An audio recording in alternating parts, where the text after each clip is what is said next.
after-school program, and ours in particular, is really great for the schools because it brings in fresh, local, healthy foods and adds those to the school meals. So I think this project had two focuses, or three actually. One was to get more local foods, fresh produce into the schools.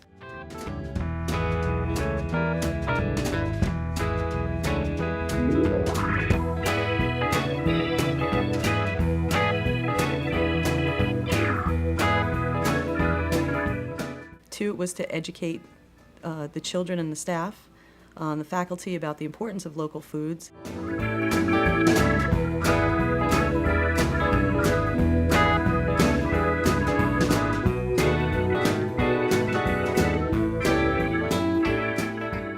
We've really focused on education in this grant. It's one thing, I can put fresh food in front of them every day, but if they don't know where it's coming, what it is, why it's there, what's good for them, they're never going to eat it. So the education is a lot harder and slower to build than just putting fresh food on the tray. So that was one of the great things about the grant, was the education piece that brought the children's awareness level up. We have been bringing kids from Poughkeepsie schools out to the farm where they're learning about agriculture, fresh, healthy foods. They actually have the opportunity to plant something, to grow vegetables, and then to cook with those vegetables. And one of our main goals is to actually get them to realize that they enjoy that. So having the opportunity to cook the vegetables and then eat them and realize, wow, this actually tastes good. And yeah, we would eat this if it was in our school meal. This project is really important, mainly because it's just important for kids and the community to access healthy foods. And so I want to do as much as I can to teach people how to grow their own healthy food and yeah, be able to eat healthily. The other thing is the food service staff had an opportunity to be trained by the Culinary Institute of America, who was a partner on this, and they were able to learn some skills they didn't know, and they were also able to learn how to cook some things that they were a little unfamiliar with.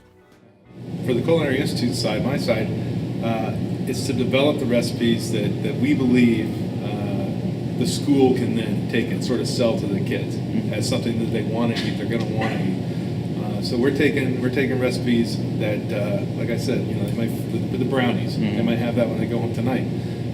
The ones that they have tonight will be full of butter and sugar and everything else. So we made ours a little bit different. We have the chickpeas and raisins. There's still chocolate in there. There's fat. There's oil, olive oil. So it's a different composition. But in the end, it's something that it looks right and it tastes good. It was cool to learn how to make stuff without using your regular day products. And I've been in food service work for over 20-something years. And to find this information out, it was like, wow, it's like mind-blowing. So I'm like, wow. And our kids have no idea what we go through to prepare foods and how we get foods. And it's like they don't quite understand the concept. And then three, from our perspective, it's about creating a new market opportunity for farmers here in the Hudson Valley.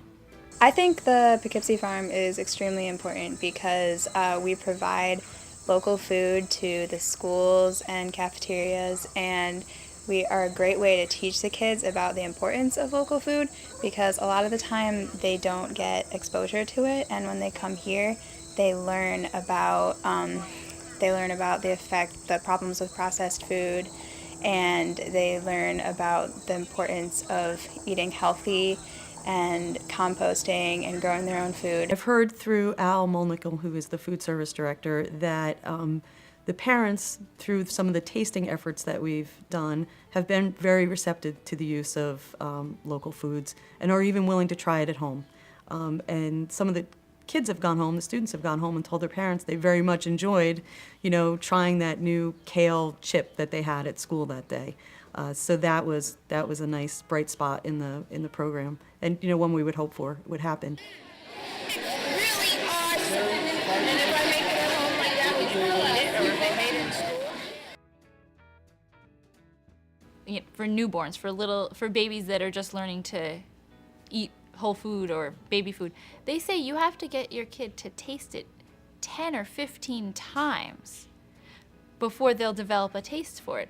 I think with, kids who are much older, elementary, middle school, high school, you probably don't need the 10 to 15 times, but it needs to be in a positive experience. So as long as the kids are having a good time, they're surrounded by caring adults, they're doing something enjoyable like cooking or gardening, or even just walking through a field and tasting things as you go along, they can really develop a taste for it and become, the goal here really is to get kids to be lifelong healthy eaters, right? That they make fresh fruits and vegetables a part of their diets for life. Every week we're doing fresh foods now where there wasn't that level before. The awareness wasn't there. And school lunch is changing.